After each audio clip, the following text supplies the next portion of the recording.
Shabbat Shalom, amados. Shabbat Shalom. Queridos, vamos estudar a nossa maravilhosa porção de hoje, Parashá de número 14, Parashá Vaerá, que significa e apareci. Está em Shemot, Êxodo, capítulo 6, a partir do verso 2 até o capítulo 9, 35. Temos Haftará, referência nos profetas, em Ezequiel, capítulo 28, do verso 25 até o capítulo 29, verso 21. Temos referência também na Brit Hadashah, vulgo Novo Testamento, em Romanos, capítulo 9, de 14 a 33, em 2 Coríntios, capítulo 6, 14 até o 7, 1, e em Apocalipse, capítulo 16, do verso 1 ao 21. Iniciemos então a leitura da Torá de hoje,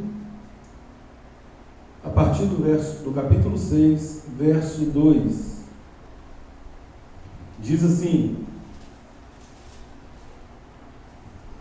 só para rememorar o verso 1, no capítulo 6, disse Adonai a Moshe, a Moisés: agora verás o que hei de fazer a Faraó, pois por mão poderosa os deixará ir, e por mão poderosa os lançará fora da sua terra. Então, efetivamente, começa agora no verso 2. Falou mais Adonai a Moisés, e lhe disse: eu sou Adonai. Mais uma vez, a identidade de Deus se manifesta aqui. Eu sou Adonai. Apareci a Abraão, a Isaac e a Jacó como Deus Todo-Poderoso, El Shaddai. Mas pelo meu nome, Yud-Rei, Vav-Rei, não lhes fui conhecido.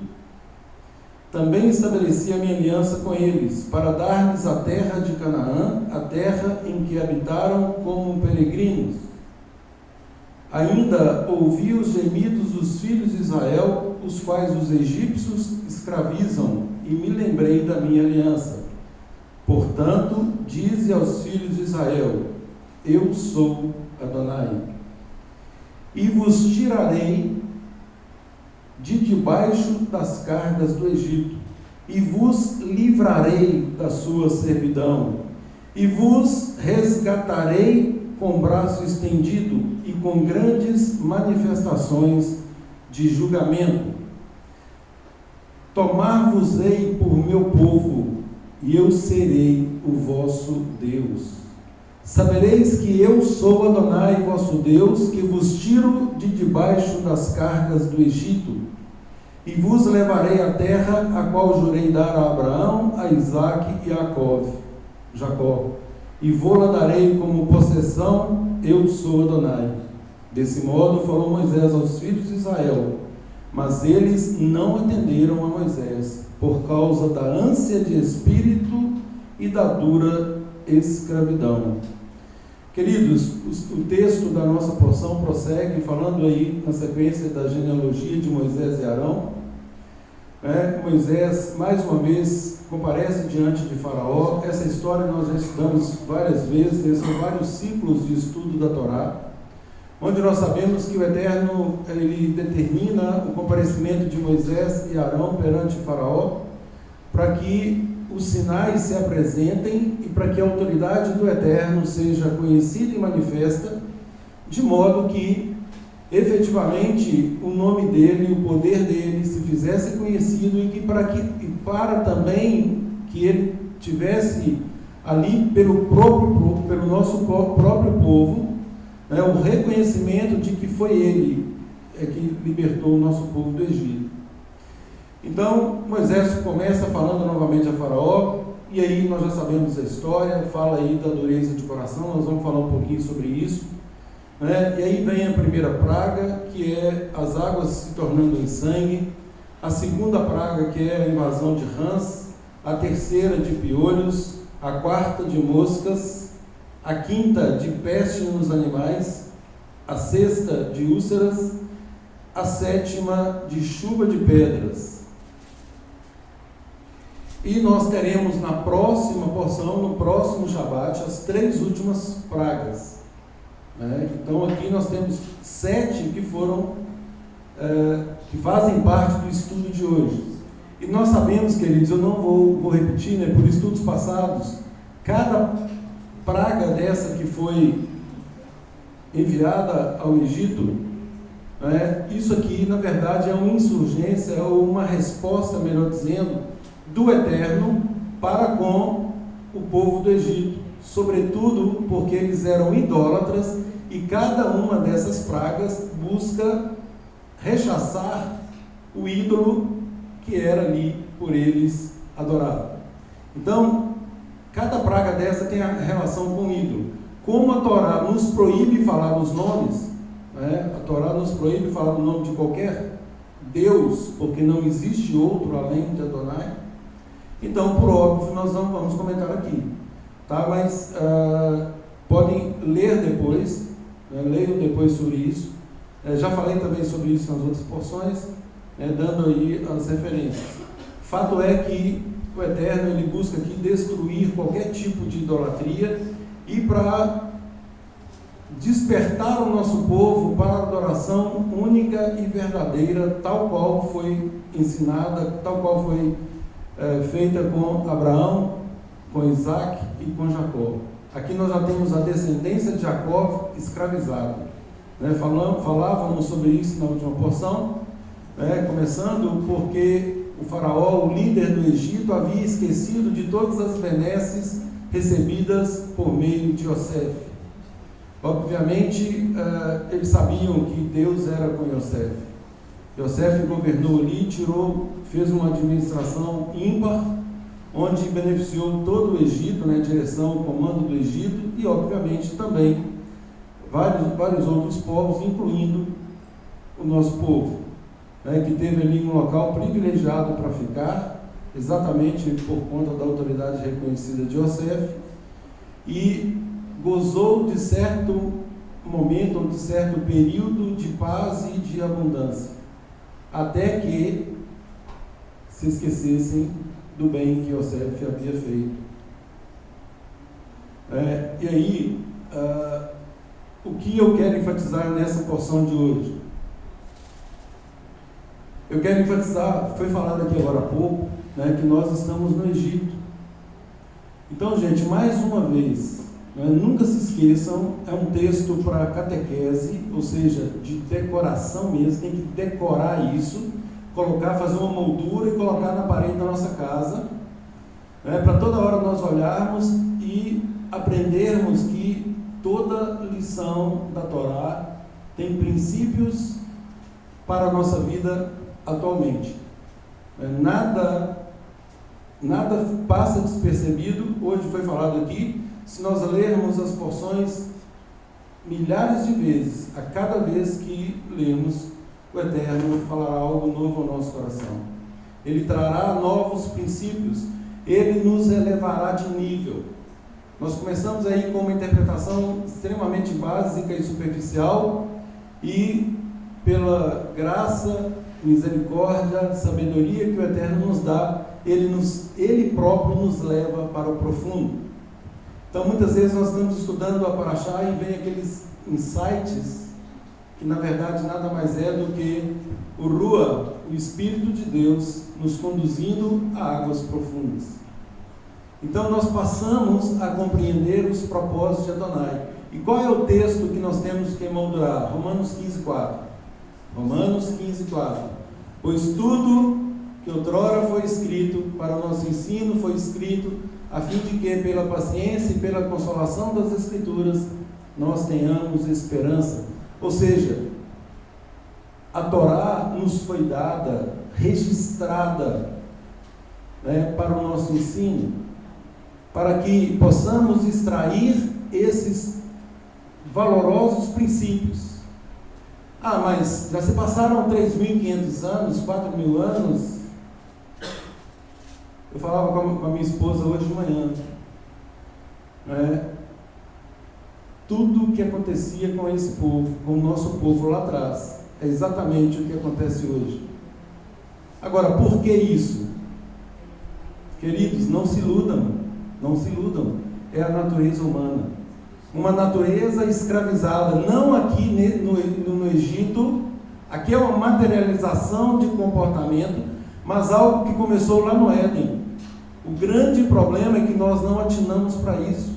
E mais uma vez que eu faço questão de registrar, se nós não atacarmos a causa, nós vamos ficar ou permanecer circulando nas consequências, nos efeitos.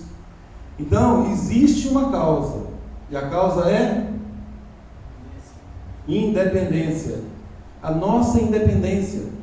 Nós queremos ser o próprio Faraó. Nós queremos governar, nada obstante a palavra exata e inerrante de Adonai. Eu olho para essa palavra, mas ainda assim eu quero estar no controle.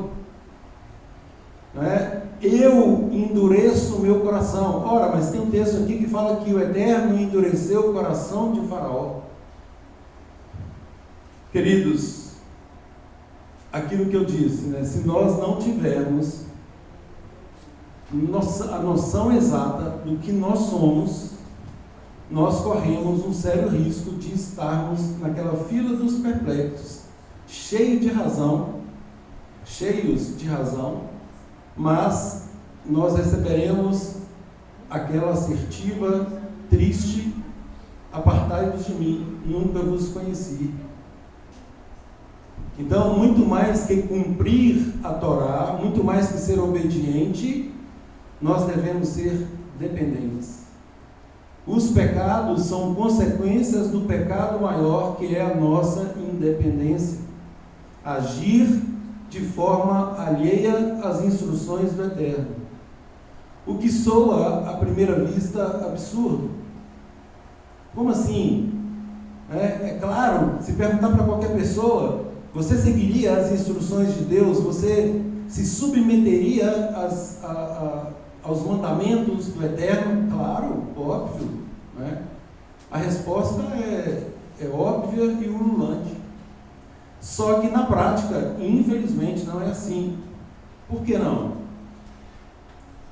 Por causa do que está em nós, desse sentimento que nos governa o tempo todo. E é aí que Yeshua faz a diferença, queridos. Porque Yeshua nos dá a fórmula, mas aplicá-la é de extrema dificuldade.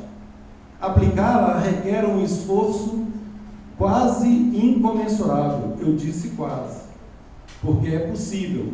Agora, para que seja possível, nós precisamos cumprir os requisitos ditados por Yeshua. Quais sejam? Negar-se a si mesmo. Tomar o madeiro. Gente, tomar o madeiro é não ter vergonha de integrar o povo de Deus, é ter a coragem de se expor, é ter ousadia e intrepidez, e não ser um agente 007 do reino. O Eterno quer que sejamos proativos.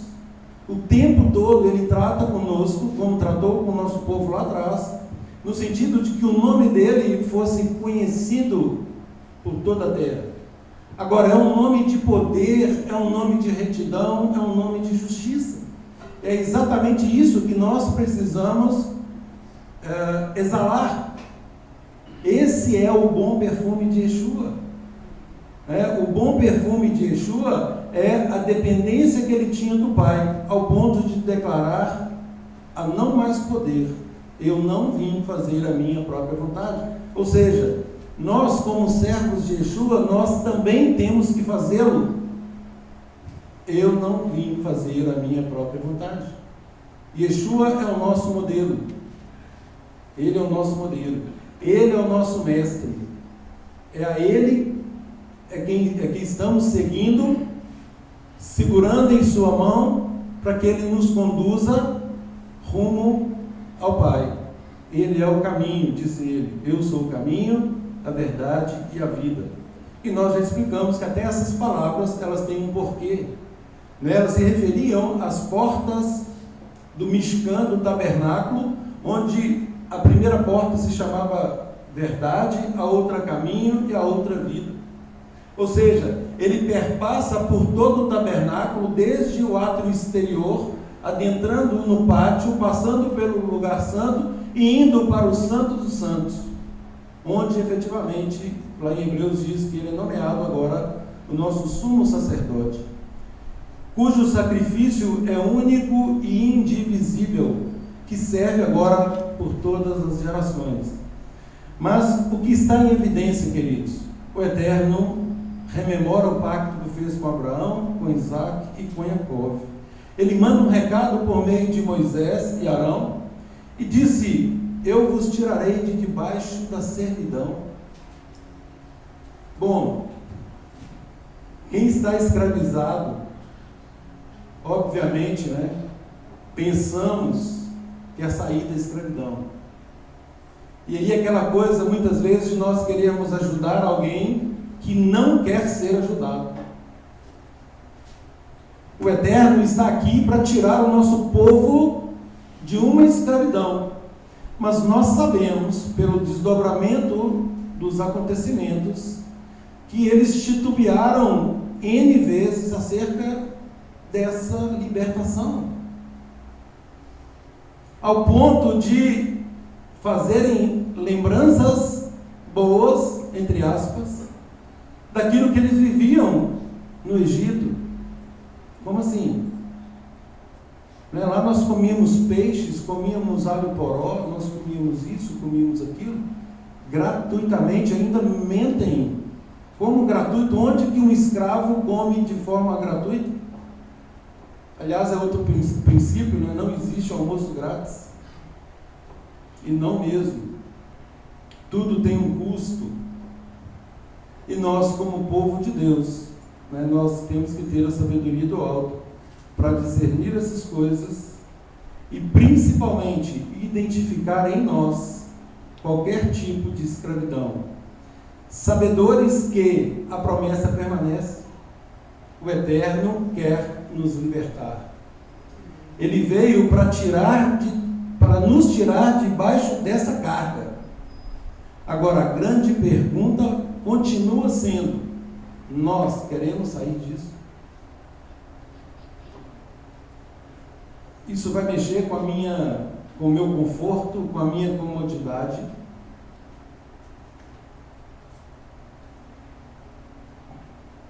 Eu amo fazer a minha vontade. Eu amo governar. Eu amo ditar regras. E agora eu tenho que me submeter às regras colocadas pelo Todo-Poderoso, sob pena de eu não ser considerado filho e nem herdeiro da promessa. Então, o que muitas vezes nos falta é esse complemento, porque aquilo que eu disse, quando qualquer exposição apelativa é feita, se perguntarmos para qualquer pessoa, a pior pessoa dessa terra, que assim se considerar, se perguntar: você quer Deus, você quer as instruções de Deus, você aceitaria viver sob o governo de Deus? Em tese e em princípio, a resposta seria positiva. Só que nós fomos doutrinados por um ensino romano, onde diz que alguém já fez tudo por nós e que nós não precisamos fazer mais nada. Gente, aqui está o engano, aqui está o sofisma, que levará a muitos, diga-se, registrado na palavra, 2/3 de toda a humanidade, tanto da presente quanto da passada e da que há de vir, 2/3 se perderão. Ou seja, em cada 3, apenas um se salvará. E para que este se salve, o próprio Messias, aquele a quem até o romanismo diz seguir, declarou: o reino de Deus é tomado por esforço, e somente os que se esforçam se apoderam dele. Mas como assim? Eu vou ter que fazer algum esforço? Yeshua, Jesus já não cumpriu tudo por mim? Eu vi uma discussão essa semana, guardar Shabat, ele já guardou o Shabat por mim. Mas porque ele guardou e aí você não precisa guardar? Assim, são argumentos tão pueris, né, que assustam, como pessoas que têm um mínimo de inteligência, né, um mínimo de conhecimento da palavra, né, sobretudo para ter lido pelo menos uma vez acerca dos bereanos, pode deixar algo tão importante ao alvedrio de um terceiro, sem conferir nas Escrituras se de fato as coisas são dessa forma. Então, queridos, mais uma vez, o que foi escrito está escrito para o nosso ensino. Agora, isto não nos isenta de conferir, isso não nos isenta de continuarmos a sermos responsáveis na coisa mais importante que decidimos até hoje, que é servir a Deus. Servir a Deus não é um programa, servir a Deus não é uma opção de entretenimento. Servir a Deus é uma opção de vida. Vida para o presente e vida para o Olam Rabá, para o mundo vindouro. É a vida que Yeshua, o nosso mestre, declara para nós. Eu vim para que tenham vida e vida em abundância. Agora, vida em abundância dentro, é óbvio, dos padrões do Pai, dos padrões da Torá, e não dos padrões estabelecidos por este mundo. Vos tirarei de debaixo das carcas do Egito, e vos livrarei dessa servidão. E vos resgatarei com braço estendido e com grandes manifestações de juízo, de julgamento. Ah, mas nós não podemos julgar ninguém. Quem somos nós para julgar alguém? Dizem os romanos. Porque o padrão do Eterno é para que nós não só aprendamos a verdadeira justiça, mas que a apliquemos de forma justa e literal, pela vontade do Eterno, que é a Torá. Então, a ordem para nós é: julgai segundo esta reta justiça, e não conforme a aparência. O que é proibido, ou o que nos é proibido, é julgar conforme a aparência ou conforme o nosso entendimento, mas nos é ordenado julgar pelo padrão da Torá. E aí tem uma advertência muito séria que diz que se nós vamos julgar até mesmo os anjos, como não vamos proferir julgamento em nosso meio? Então, queridos, mais uma vez, para ninguém alegar depois desconhecimento, mais uma vez, o reino de Deus não é um local para covardes.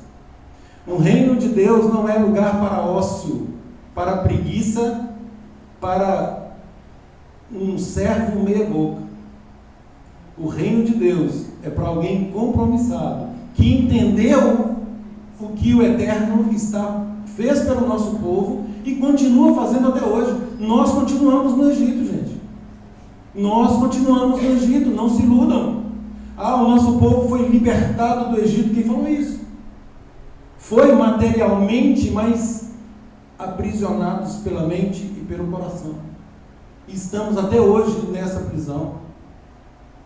Lá em Provérbios 4:23, diz assim: proteja acima de tudo o teu coração, pois dele procedem as fontes da vida.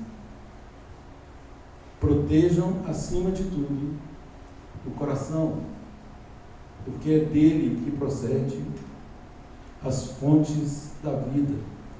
Como está o nosso coração? Nosso coração está plenamente emuná com Deus. O nosso coração, ele é confiante e ele é fiel. Ou ele está mais para um coração romano ou um coração egípcio? Eu vos levarei à terra a qual jurei dar a Abraão, Isaque e Jacó.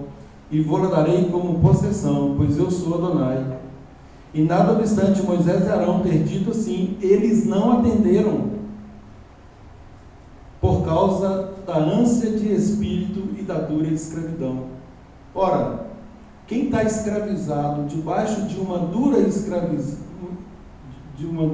escravidão, deveria, obviamente, fazer todo o esforço para se livrar dela.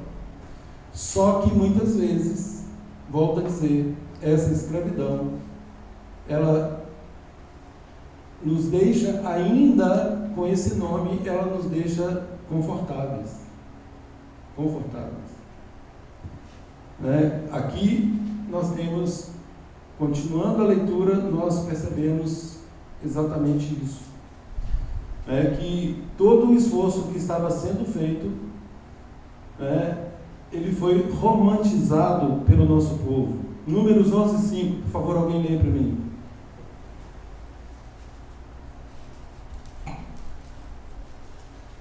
Lembra-nos dos peixes que no Egito comíamos de graça. Olha aí.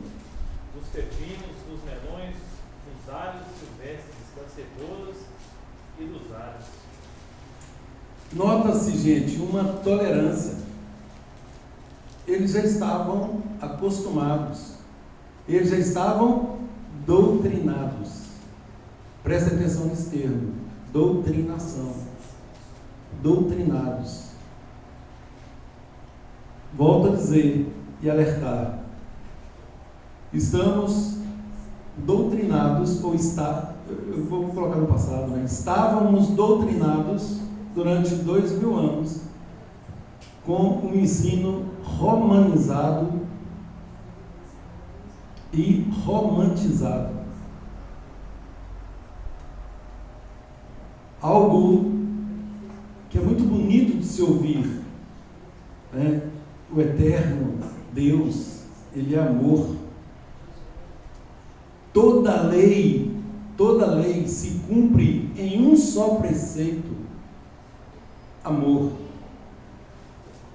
Mesmo quando Yeshua resume as 2 tábuas da lei, que nós sabemos que é o resumo de toda a Torá. Então, Yeshua apresenta o resumo do resumo e ainda tem o resumo do resumo do resumo. Porque Yeshua fala, ele resume os 10 em 2. Então nós temos toda a Torá em 10, os 10 em 2 e os 2 em 1. Os 2, os quais Yeshua resume, é amar a Deus acima de todas as coisas. E o segundo é amar o nosso próximo como a nós mesmos. Então é amor e amor. Resumindo um pouco mais, é amor. Agora, mais uma vez, qual é o conceito de amor? É aí que entra a romantização e a romanização. O conceito de amor é um conceito liberal, para não dizer libertino. Um conceito que tudo pode, que tudo é permitido. Ora, mas com que fundamento isso? Por quê? Porque lá em 1 João diz que aquele que diz que me ama e não guarda os meus mandamentos é mentiroso. O mentiroso herdará o reino? Não. Então, se você diz que ama a Deus e não guarda os seus mandamentos, você é mentiroso. Ora, mas não foi dito que nós não precisamos guardar mandamentos? Bom, quem disse isso? Porque não foi Yeshua. Quem disse isso?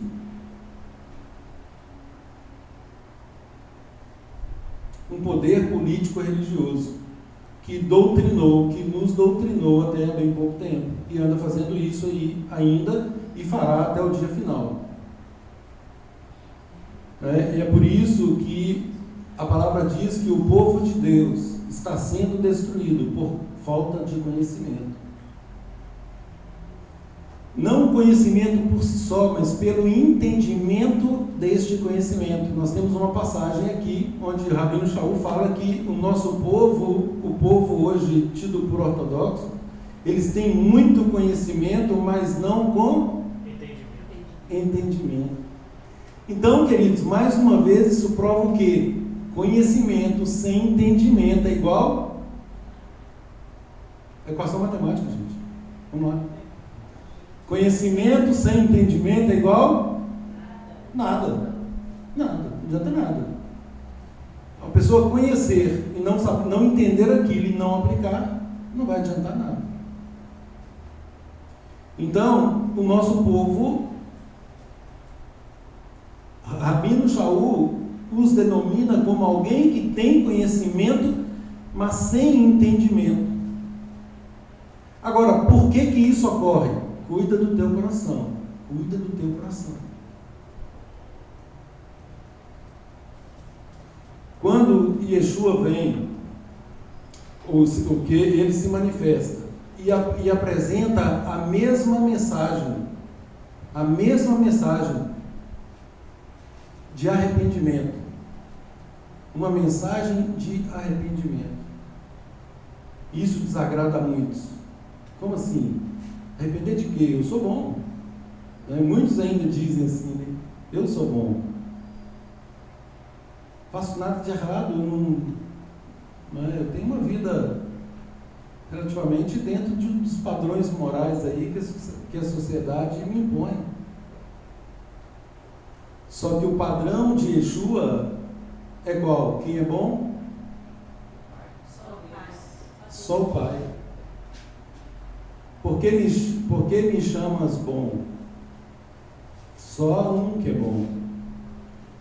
Ele é a fonte de toda a bondade. Como que alguém desconectado com essa fonte pode apresentar ou se apresentar como bom na sua essência?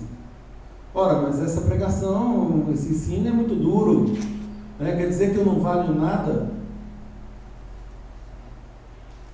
Eu quero dizer, queridos, que nós temos um imenso valor para Deus.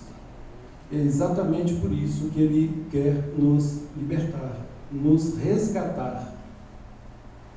Ele quer nos chamar de filhos. E notem que aqui Ele diz: vocês serão o meu povo e eu serei o vosso Deus. Agora, quem é o povo de Deus?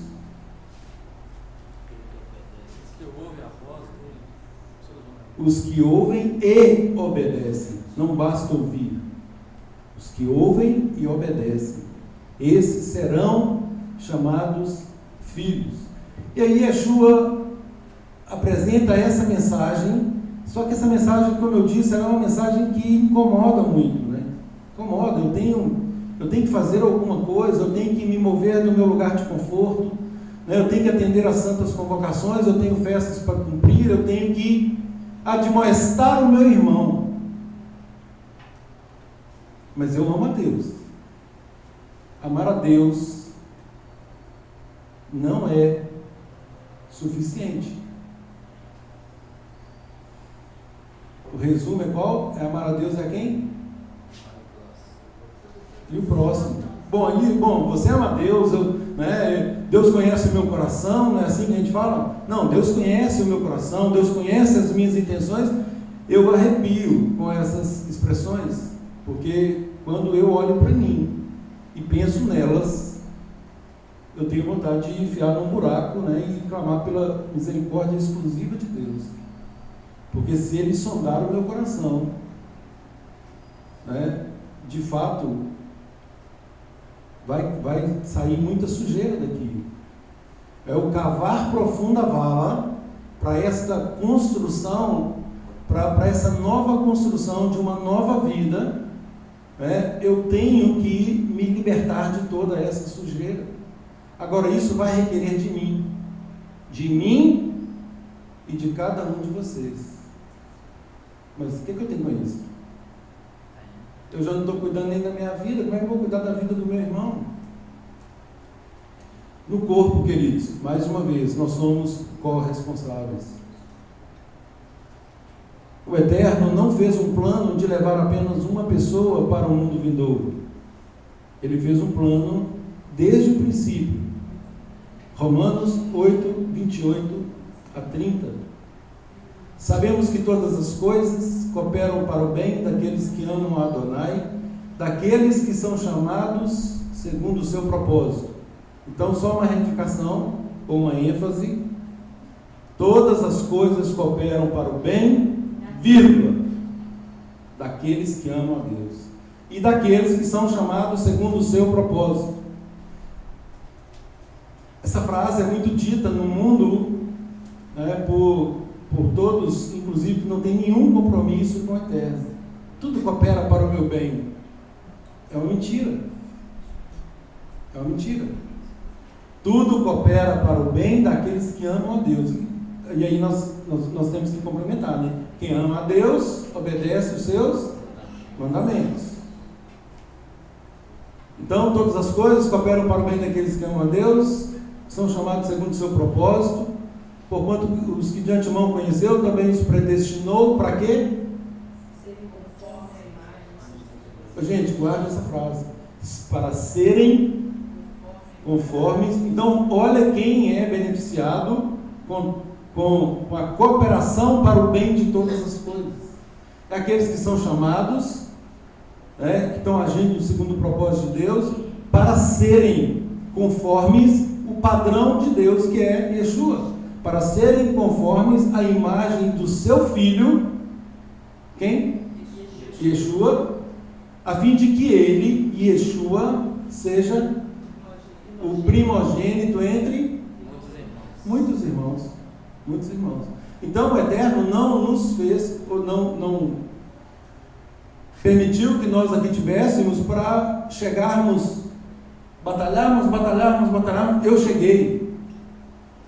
Como diz o menininho lá, né? Cheguei, Brasil. Cheguei sozinho. Isso não vai adiantar nada. O chegar sozinho. Não é suficiente dizer que aceitou Jesus na vida. Isso não é suficiente. Ele vai ter que mostrar os frutos de ter um mestre perfeito diante do Pai.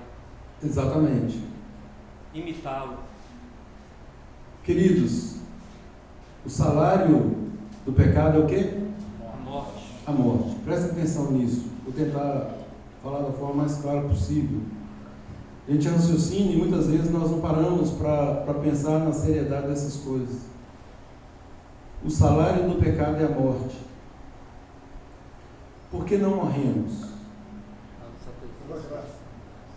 Pela graça, pelo favor imerecido de Deus. Isso aconteceu só após a vinda de Yeshua? Não. É óbvio que não. Adão morreu com 900 e tantos.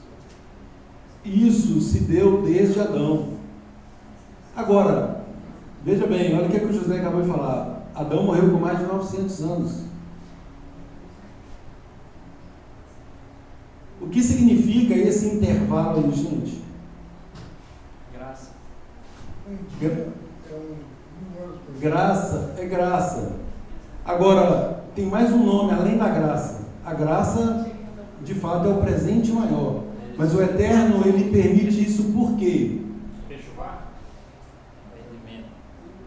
Tempo para O fim é esse. É a longanimidade do Eterno. Longanimidade do Eterno. Para arrependimento, para techuvá. Para retificação. Então a pessoa, ela tá aqui, aí ela erra, peca, vive na total independência e pensa assim, não me aconteceu nada. Vira estimação, né? Pecadinho. Vira estimação, pecadinho. Pecados de estimação, não me aconteceu nada. Só que ela não sabe que ela está sob o escrutínio de Deus, que está ansiosamente aguardando por sua misericórdia, graça, longanimidade. Ele está permitindo, ele está tendo uma paciência ao máximo, a fim de que esta pessoa verdadeiramente se arrependa e faça o retorno, e faça techuvá. Longanimidade, queridos, é o melhor exemplo que eu já li em todo o ensino. Longanimidade é aquele elástico que puxa até não poder mais. Então você vai puxando, esticando, chega um momento que você não consegue esticar mais. Então quando não conseguir mais, ali termina a longanimidade da terra. E na hora que solta, o que acontece? Então, queridos, a razão pela qual nós estamos aqui é para atender um chamamento do Eterno. Eu vos tirarei debaixo das cargas do Egito, e vos livrarei da sua servidão, e vos resgatarei com o braço estendido e com grandes manifestações de julgamento. Ah, mas eu não vi nenhuma manifestação de julgamento. Aqui nós temos, começa, conforme eu falei, nessa porção existem 7 pragas. As águas se tornam em sangue, a praga das rãs, a praga dos piolhos, a praga das moscas, a praga da peste dos animais, e nessa porção, a última, a praga da chuva de pedras. E como eu disse, na próxima porção, aí vem a 8ª, a 9ª e a 10ª praga, que é a 8ª gafanhotos, a 9ª trevas e, por fim, a morte dos primogênitos. Agora abram comigo lá em Apocalipse. Quem gosta de escatologia, Apocalipse 16, 1 a 21. Já falamos sobre isso, hoje foi comentado também esse texto, mas vejam que interessante mais uma vez, tudo que está escrito é para o nosso ensino mesmo, então vamos lá. Apocalipse 16,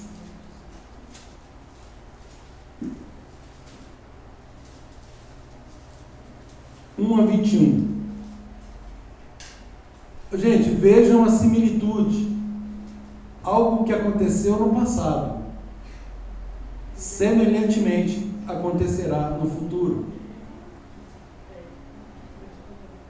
O primeiro flagelo, poderíamos dizer a primeira praga. Ouvi vinda do santuário uma grande voz dizendo aos 7 anjos: ide derramai pela terra 7 taças da cólera de Deus. Olha a longanimidade aqui, olha o elástico soltando. Isso aqui é o elástico soltando. Saiu, pois, o primeiro anjo e derramou a sua taça pela terra, e aos homens portadores da marca da besta e adoradores da sua imagem sobrevieram úlceras malignas e perniciosas. Olha aí. Aí o segundo: o mar se torna em sangue, e todo ser vivente que estava no mar morre. Segunda praga, segundo flagelo.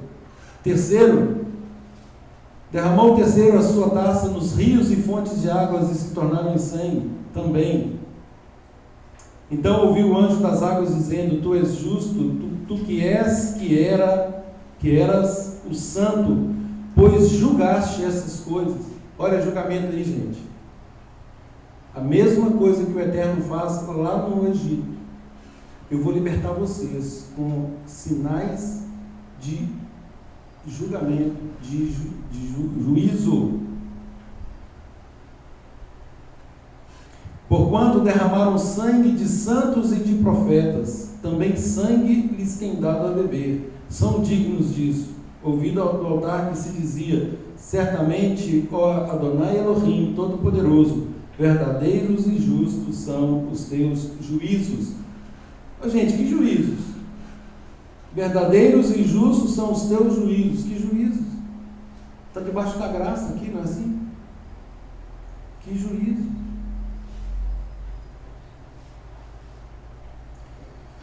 O quarto flagelo: o quarto anjo derramou sua taça sobre o sol, e foi-lhe dado queimar os homens com fogo. Com efeito, os homens se queimaram com intenso calor e blasfemaram o nome de Adonai, que tem autoridade sobre esses flagelos, e nem se arrependeram para lhe darem glória. Olha a dureza de coração aqui.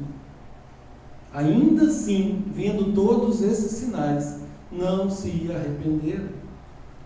O quinto flagelo: Derramou o quinto a sua taça sobre o trono da besta, cujo reino se tornou em trevas, e os homens remordiam a língua por causa da dor que sentiam e blasfemaram o Deus do céu, por causa das angústias e das úlceras que sofriam, e não se arrependeram das suas obras. O sexto, derramou a taça sobre o grande rio Eufrates, cujas águas secaram, para que se preparasse o caminho dos reis que vem do lado do nascimento do sol. Então vi sair da boca do dragão, da boca da besta, da boca do falso profeta, 3 espíritos imundos semelhantes a rãs, porque eles são espíritos de demônios, operadores de sinais, e se dirigem aos reis do mundo inteiro com o fim, com o objetivo, de ajuntá-los para a peleja do grande dia do Deus Todo-Poderoso. Eis que venho, como vem o ladrão. Bem-aventurado aquele que vigia e guarda as suas vestes, para que não ande nu e não se veja a sua vergonha. Então os ajuntaram no lugar que em hebraico se chama Armagedon. Sétimo, derramou o sétimo anjo a taça pelo ar, e saiu grande voz do santuário do lado do trono, dizendo: está feito. Sobrevieram relâmpagos, vozes e trovões, e ocorreu grande terremoto, como nunca houve igual desde que há gente sobre a terra, tal qual foi um terremoto forte e grande. E a grande cidade se dividiu em 3 partes, e caíram as cidades das nações. E lembrou-se Adonai da grande Babilônia para dar-lhe o cálice do vinho do furor da sua ira. Todas as ilhas fugiram e os montes não foram achados. Também desabou do céu sobre os homens grande saraivada, com pedras que pesavam cerca de 1 talento. Quanto que pesa 1 talento, gente? Aqui 35 quilos. Fala aqui. Imagine, chovendo pedras de 35 quilos. E por causa do flagelo da chuva de pedras, os homens blasfemaram de Deus, porquanto o seu flagelo era sobremodo grande.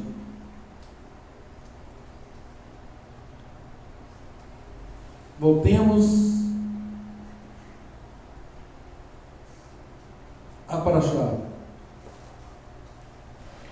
Queridos, no capítulo 7, o Eterno começa assim: então disse o Eterno a Moisés: vê que te constituí como Deus. Como assim, né? Como assim?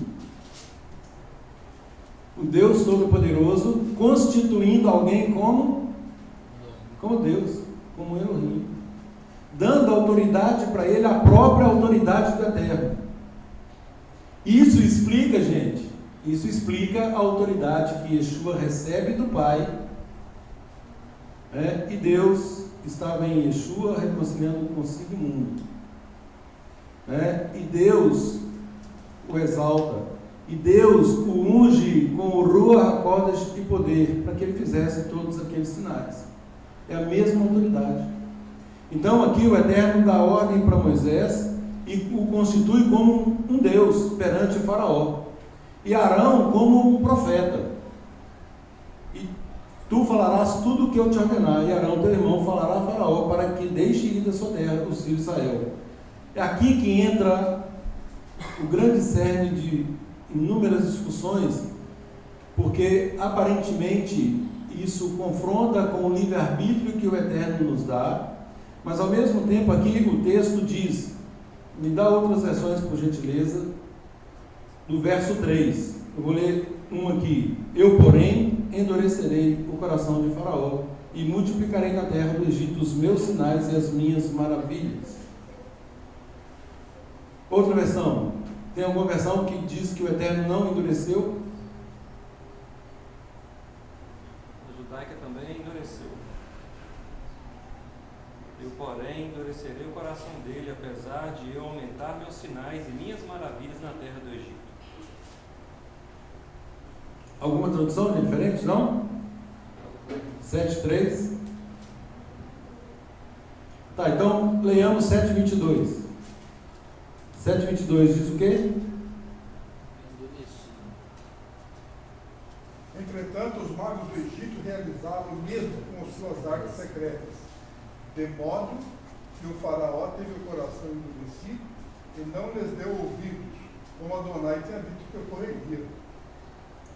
Aqui na minha versão diz, de maneira que o coração de Faraó se endureceu e não os ouviu, como Adonai havia dito. 8:15. Um leia 8:15, outro leia 8:19, outro, por favor, leia 8:32 e finalmente eu leio 9:7. 8:15. Vendo, porém, Faraó que havia alívio, continuou de coração endurecido e não os ouviu, como Adonai tinha dito. 8:19. Então disseram os magos a Faraó: Isso é o dedo de Deus. Porém, o coração de Faraó se endureceu e não os ouviu como o Senhor tinha dito. 8:32. No entanto, também dessa vez o Faraó tornou-se teimoso e não permitiu a ida do povo.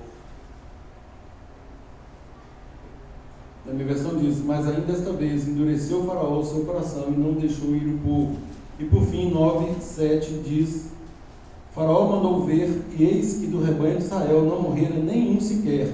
Porém, o coração de Faraó se endureceu e não deixou ir o povo.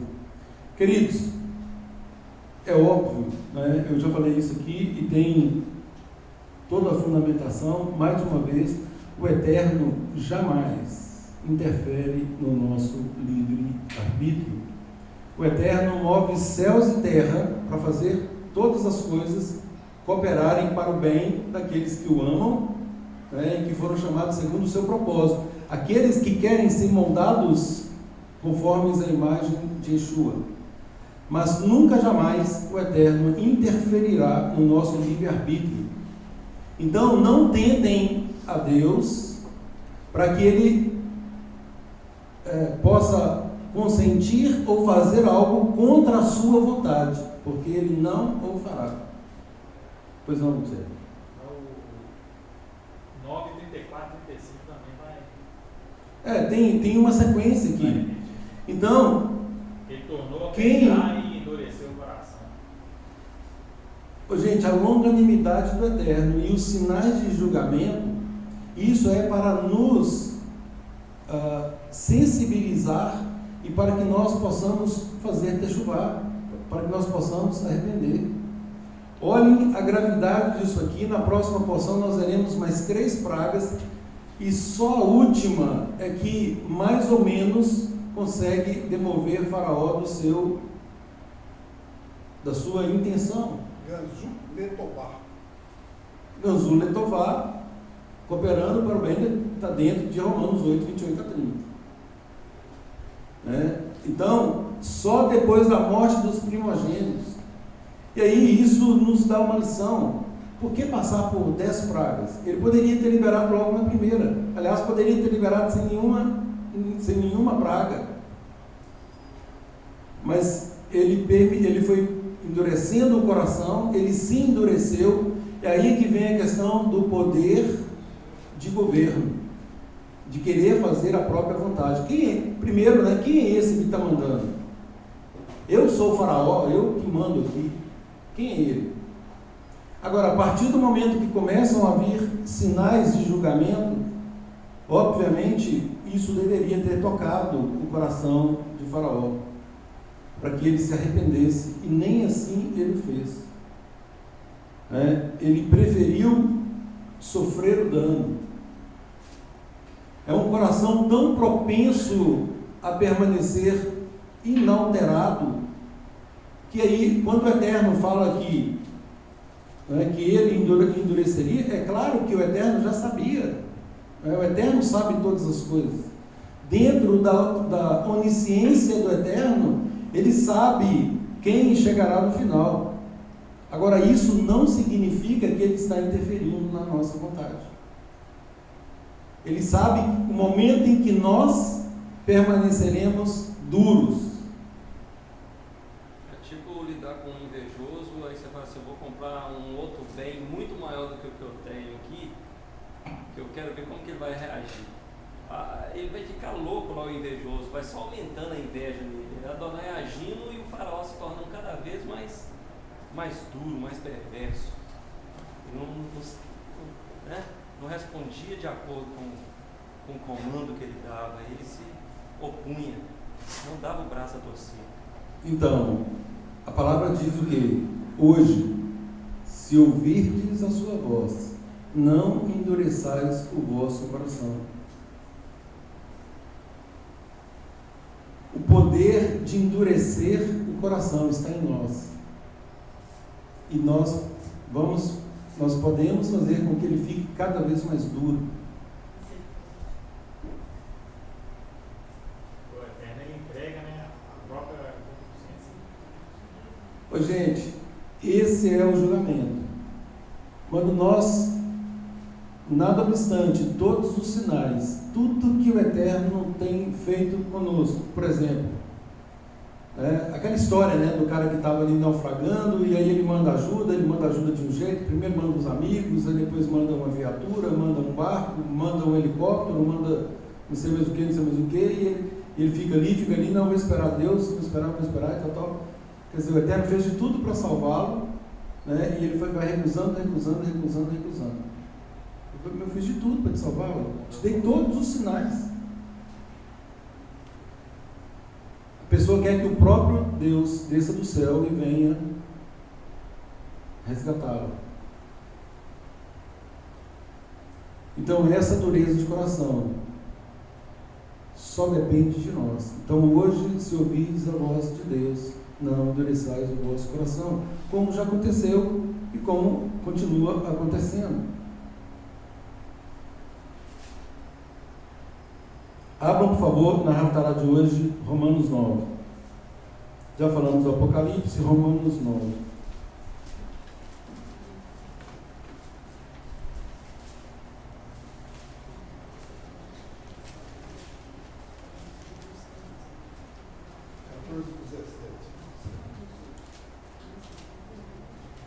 No 14 até o 7.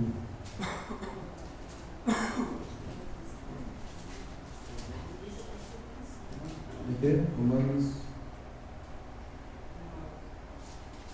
O que eu falei?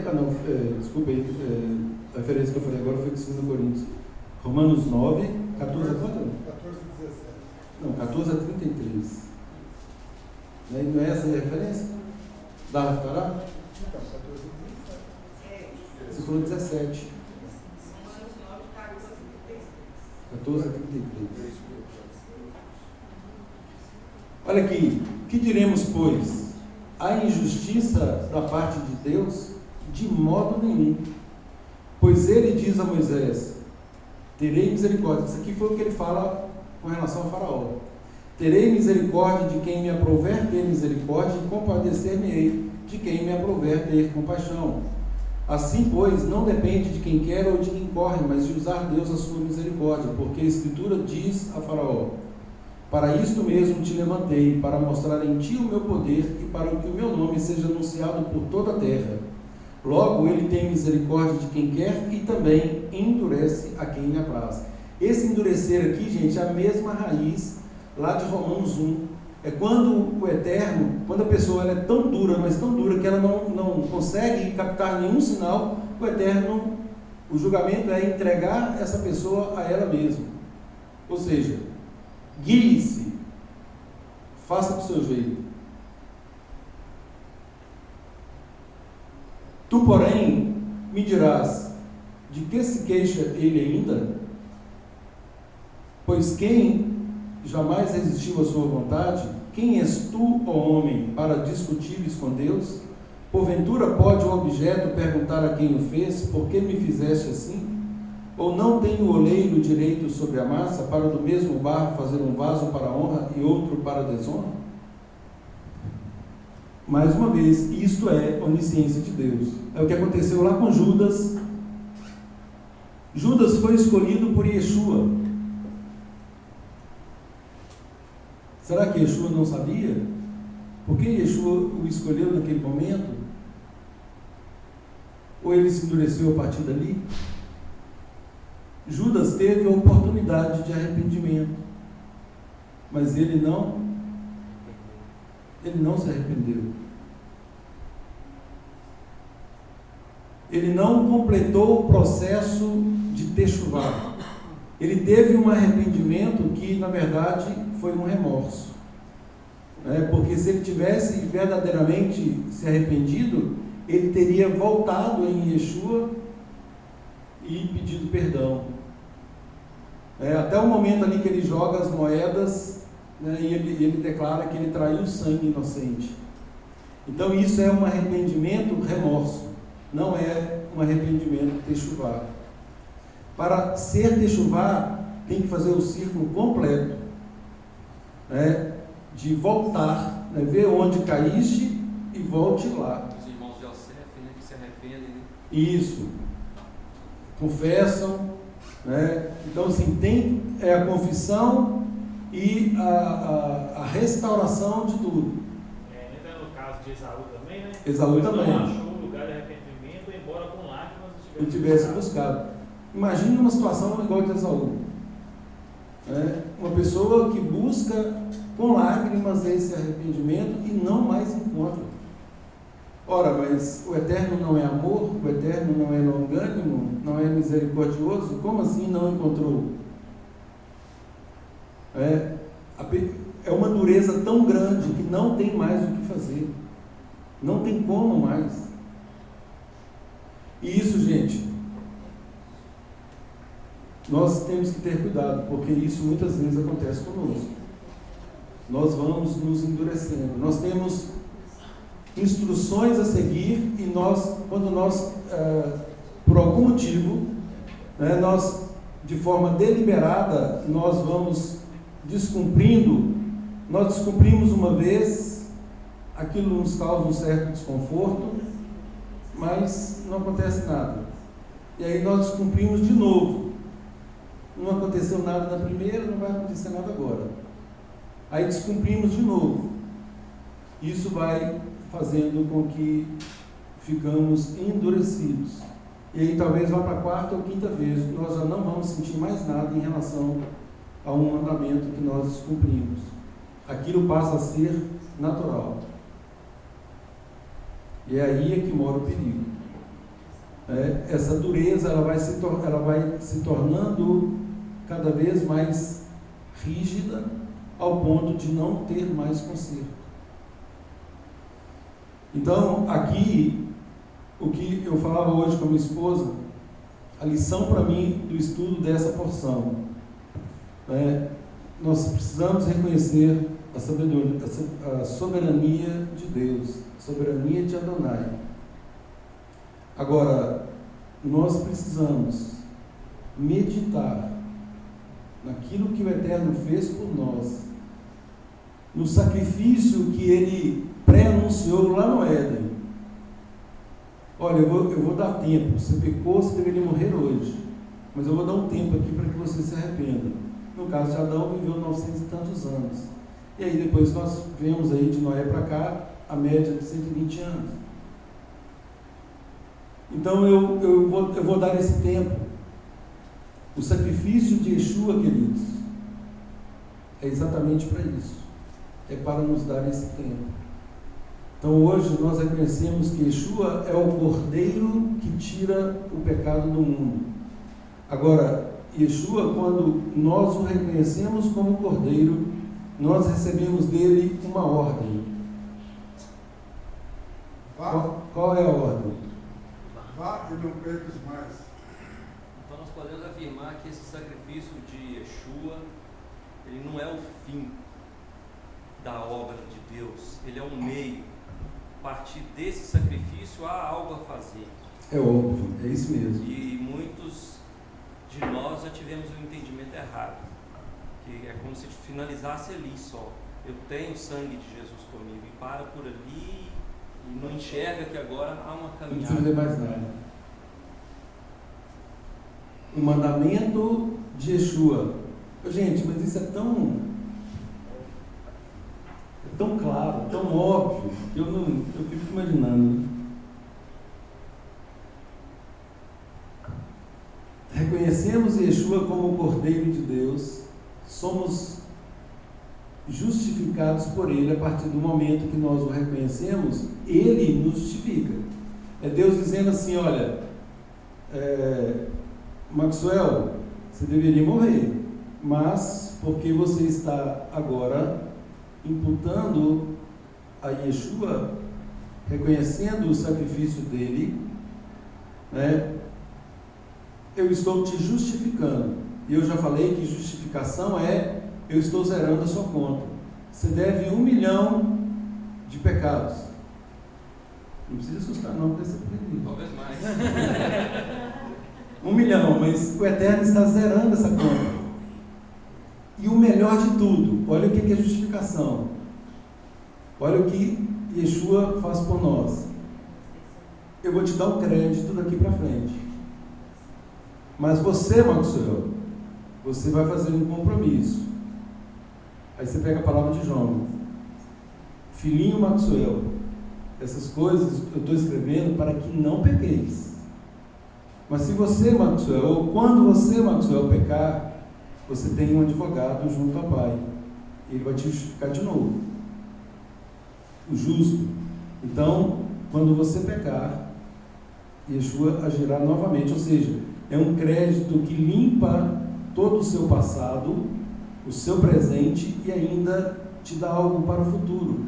Para quê? Para que daqui para frente, né, você obedeça ao mestre que te justifica.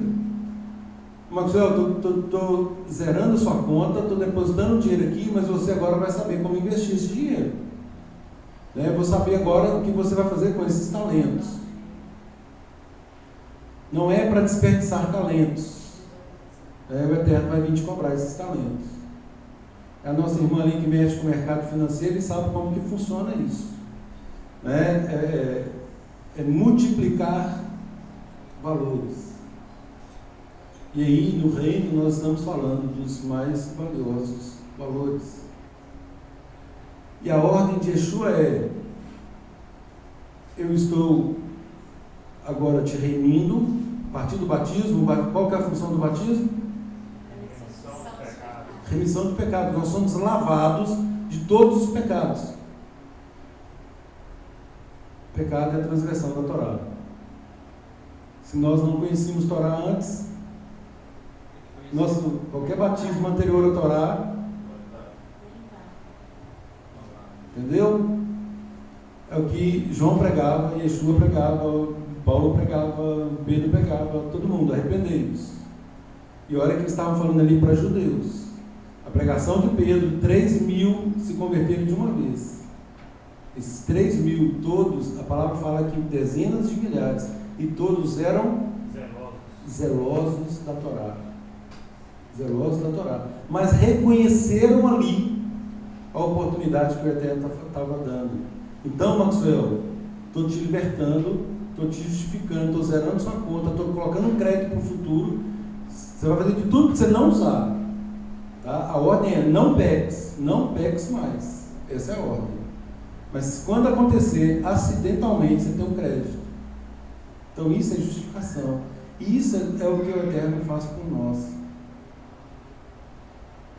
É essa escravidão que nos mantém, e que Yeshua fala que ele veio para nos dar vida e vida abundante.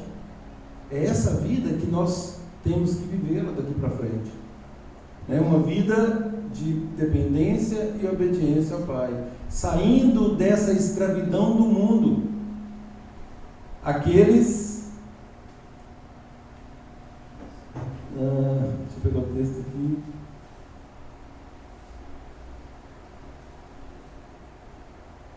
Aqueles que são amigos do mundo tornam-se Tiago 4,4. Não sabeis que a amizade com o mundo é inimizade com Deus? Tiago 4,4. Amizade com o mundo.